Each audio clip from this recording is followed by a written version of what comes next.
दान देने के लिए धन नहीं है, कोई बात नहीं। हवन यज्ञ करने के लिए धन नहीं है, कोई बात नहीं। भंडारा करने के लिए धन नहीं है, कोई बात नहीं। किसी भूखे को खाना खिलाने के लिए धन नहीं है, कोई बात नहीं। लेकिन जो मैं आपको बता रहा हूं, यदि आपने यह कर लिया तो ईश्वर आपसे प्रसन्न हो जाएंगे। एक बार की बात है, एक गरीब महिला बस में चढ़ी। उसके कपड़े पुराने और फटे हुए थे, बाल बिखरे हुए थे और शरीर से वह कमजोर लग रही थी। जैसे ही उसे बस में सीट मिली, वह चुपचाप जाकर बैठ गई। कुछ ही देर में अगले स्टॉप पर एक वृद्ध महिला बस में चढ़ी।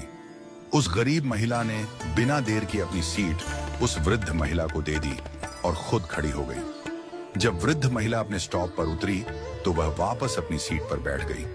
थोड़ी देर बाद एक छोटी बच्ची बस में चढ़ी। बच्ची को खड़ा देख उस महिला ने फिर से अपनी सीट दे दी और खुद खड़ी हो गई।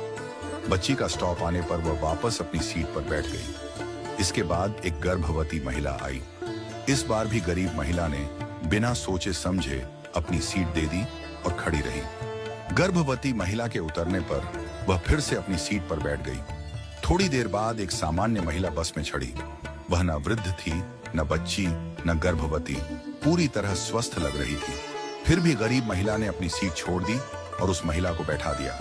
यह सब देखकर बस में बैठी एक अन्य महिला, जो एक अध्यापिका थी, बहुत आश्चर्यचकित हुई। उसने सोचा, वृद्ध महिला, बच्ची और गर्भवती महिला के लिए सीट छोड़ना समझ में आता है, लेकिन एक सामान्य महिला के लिए बार बार सीट छोड़ने का क्या कारण हो सकता है। जब बस अपने आखिरी स्टॉप पर पहुंची तो अध्यापिका ने गरीब महिला से पूछा, बहन, मैंने देखा कि आप बार बार अपनी सीट दूसरों को दे देती हैं। आपका भी उतना ही हक है सीट पर बैठने का, फिर आप क्यों खड़ी हो जाती हैं?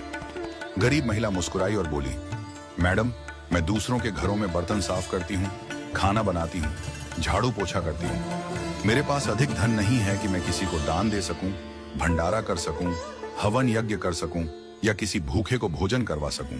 लेकिन मेरे पास मेरे कर्म हैं और मैं अपने कर्मों से दान करने की कोशिश करती हूँ। उसने आगे कहा, मेरे अच्छे कर्म ही मेरे ईश्वर के खाते में बैंक बैलेंस बढ़ा रहे हैं। इन्हीं कर्मों के कारण मेरा परिवार सुखी है। मेरे बच्चे पढ़ाई करते हैं, मेरा पति मेहनती और समझदार है। हमारे पास बहुत अधिक नहीं है, पर जो है उसमें हम खुश हैं। जब मैं अपने आसपास देखती हूँ तो पाती हूँ कि लोग कितने दुखी हैं, लेकिन मेरे अच्छे कर्मों की वजह से दुख मेरे जीवन में नहीं आता। उस महिला की बातों से अध्यापिका की आंखों में आंसू आ गए। उसने कहा, मैं स्कूल में बच्चों को शिक्षा देती हूँ, पर आज असली शिक्षा तो तुमने मुझे दी है। आज से तुम मेरी शिक्षिका हो। तुम्हारा बहुत बहुत धन्यवाद।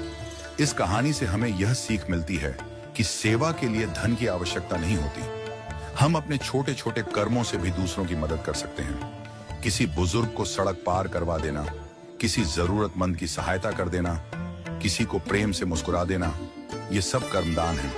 जब हम दूसरों के जीवन में खुशी लाते हैं तो वह खुशी हमारे जीवन में भी लौट कर आती है। हमारे दादाजी कहते थे, अपने अच्छे वक्त में बुरे वक्त की तैयारी करो और बुरे वक्त में अच्छे वक्त की। जब अच्छा समय हो तो लोगों की इतनी मदद करो कि बुरा समय कभी आए ही ना।